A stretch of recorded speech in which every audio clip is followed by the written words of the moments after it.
করেন আপনি কখনো এমন কোনো স্টেটমেন্ট বের করতে পারবেন কিনা যেই স্টেটমেন্টে প্রফেসর ইউনূস ইসরায়েলের বিপক্ষে ফিলিস্তিনের পক্ষে অবস্থান নিয়েছেন, কিংবা উনি এখন পর্যন্ত উনি ফিলিস্তিনের পক্ষে ইসরায়েলের বিপক্ষে যায় এমন কোনো মত দিতে পারছেন কিনা, যেখানে আপনারা সকলেই, আপনারা যারা মুসলিম আছেন কিংবা মানুষ হিসেবে যারা মনে করছেন ফিলিস্তিনের এই এই আগ্রাসন আপনারা অন্যায় মনে করছেন, আপনারা বিভিন্ন দেশের মুসলিম কান্ট্রি লিডারদেরকে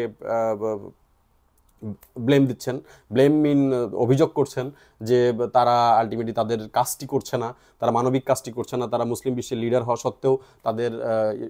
অবস্থান সুস্পষ্ট করছে না। তো এই যে প্রফেসর ইউনূস উনি যে ওনার যে অবস্থান, উনি ইসরায়েল আমেরিকা এই সম্পর্ক রক্ষা করতে গিয়ে উনি যেই ঘটনা প্রবাহ এখনও ঘটিয়ে যাচ্ছেন কিংবা উনি যেই পদক্ষেপগুলো নিচ্ছেন, এটি কোনোভাবে আপনার ফিলিস্তিনপন্থী মনে হয় কিনা যে উনি ফিলিস্তিনের জনগণের জন্য ওনার মিনিমাম কোনো সহানুভূতি আছে? রাষ্ট্রীয়ভাবে পররাষ্ট্র মন্ত্রণালয়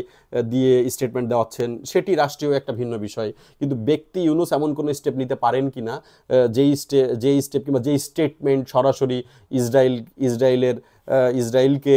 আসলে আঘাত করে কথা বলা যায় কিংবা একটা থ্রেট দেওয়া যেতে পারে, এ ধরনের কোনো স্টেটমেন্ট উনি দিতে পারছেন কিনা। তো আমরা এই আলোচনাগুলো করলে অনেকে আবার সামাজিক যোগাযোগ মাধ্যমে আমাদের দিকে তীর ছোড়ার চেষ্টা করছেন যে না, উনি ইসরায়েলের মানে ফিলিস্তিনের বিপক্ষে না, কিংবা উনি এটা করেন নাই, উনি অনুদান দেন নাই, বিভিন্ন কথাবার্তা বলার চেষ্টা করছেন। কিন্তু আমি যদি মানে বলে এমনভাবে বলার চেষ্টা করছেন যে উনি একজন প্র্যাকটিসিং মুসলিম, তো আমি যদি প্রশ্ন করি যে উনি তো ফাইন্যান্সিয়ালি ইনসলভেন্ট না, তো উনি আসলে একটু, আমি যদি জানার চেষ্টা করি, আপনারা তো যারা অনেকেই আছেন যারা যারা ওনাকে মনে করছেন, যারা একই সাথে ধর্মপ্রাণ এবং মনে করছেন যে ওনাকে রাষ্ট্র ক্ষমতায় আরও কিছুদিন রাখা উচিত, তো আমি যদি আপনাদেরকে প্রশ্ন করি যে উনি আসলে তো সলভেন্ট মানুষ, তো উনি হজ করেছেন কত সালে, কিংবা উনি আসলে মানে ধার্মিক কেউ কি না, কিংবা এই বিষয়টা যদি আসলে না হয় যে ধর্ম চিন্তাটা আসলে কি প্রফেসর ইউনূসের, এটা যদি আপনি একটু ঘাটাঘাটি করার চেষ্টা করেন কিংবা বের করার চেষ্টা করেন, তাহলে আমি আপনার আসলে ইমানি অবস্থান নিয়ে প্রশ্ন তুলতে চাই যে আপনি যখন বুঝছেন যে একজন মানুষ ইসরায়েল সংশ্লিষ্ট, একজন মানুষ আমেরিকা সংশ্লিষ্ট, ইসলাম বিরোধী, কিংবা তার সকল কর্মকাণ্ড, তার চলাফেরা, তার বেড়ে ওঠা সব কিছুই এই কেন্দ্রিক,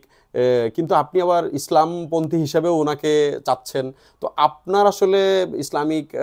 ইমানে ঘাটতি, নাকি আসলে উনি কোনোভাবে ইসলামিক হলে এটা নিশ্চয়ই জানাতে পারেন যে উনি এইভাবে আসলে ইসলামের জন্য খুব